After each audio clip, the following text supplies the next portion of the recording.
अस्सलामुअलैकुम व्यूअर्स, आज हम बनाने जा रहे हैं बहुत ही मज़ेदार और बहुत ही लजीज शिमला मिर्च आलू का सालन। तो चलिए इसे बनाना शुरू करते हैं। शिमला मिर्च आलू बनाने के लिए यहाँ कढ़ाई में हमने डाला है आधा कप ऑयल। अब इसमें हम डालेंगे 2 मीडियम साइज़ की प्याज बारीक कटी हुई में डालेंगे और इसे हल्का गुलाबी कर लेंगे। ये देखिए प्याज हमारी हल्की गुलाबी हो चुकी है। अब इसमें हम शामिल करेंगे 2 टमाटर, 2 बड़े टमाटर हैं जिन्हें हमने इस तरह से काटा और ये शामिल कर दिया। अब इसमें साथ ही शामिल करेंगे 1 टेबलस्पून अदरक लहसुन का पेस्ट। नमक इसमें जाएगा 1.5 टीस्पून। नमक और मिर्च आप अपने जायके के हिसाब से ही हमेशा इस्तेमाल कीजिए। तो नमक हम इसमें शामिल करेंगे 1.5 टीस्पून। लाल मिर्च पाउडर इसमें शामिल करेंगे 1 टीस्पून। हल्दी पाउडर आधा टीस्पून और धनिया पाउडर इसमें शामिल करेंगे 2 टीस्पून। इसे चला लेंगे और अब टमाटर के गल जाने तक हम इस मसाले को पकाएंगे।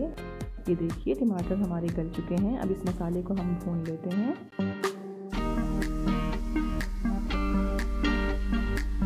और अब इसमें शामिल करेंगे 3 आलू। हमने 3 आलू लिए हैं, आप चाहें तो कम या ज़्यादा ले सकते हैं। और हमने 3 ही शिमला मिर्च ली हैं। इस तरह से चौकोर टुकड़ों में उन्हें काट लिया है। आप चाहें तो शिमला मिर्च को जैसे कि चाहें काट सकते हैं। शिमला मिर्च और आलू इसमें शामिल करने के बाद इसे हम 1 से 1.5 मिनट मज़ीद भूनेंगे।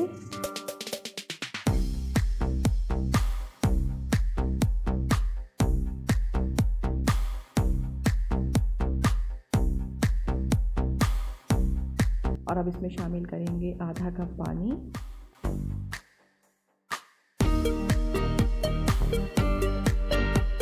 अब इसमें शामिल करेंगे हरी मिर्चें। 3 हरी मिर्चें हमने ली हैं, आप चाहें तो कम या ज़्यादा ले सकते हैं। और थोड़ा सा हरा धनिया और आधा टीस्पून गरम मसाला पाउडर इसमें शामिल करेंगे। और अब इसे कवर कर देंगे और आलू के गल जाने तक इसे पकाएंगे।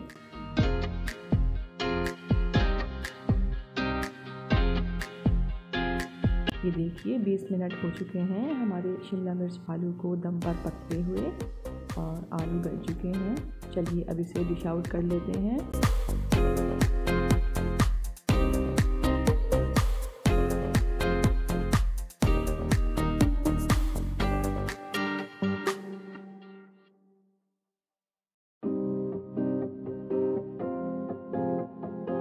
ये देखिए हमारे बहुत ही मज़ेदार और बहुत ही लजीज शिमला मिर्च आलू बिल्कुल तैयार हैं। इस रेसिपी को ट्राई ज़रूर कीजिएगा। पसंद आए तो लाइक कीजिएगा, चैनल को सब्सक्राइब कीजिएगा और अपना बहुत ख्याल रखिएगा। अल्लाह हाफ़िज़।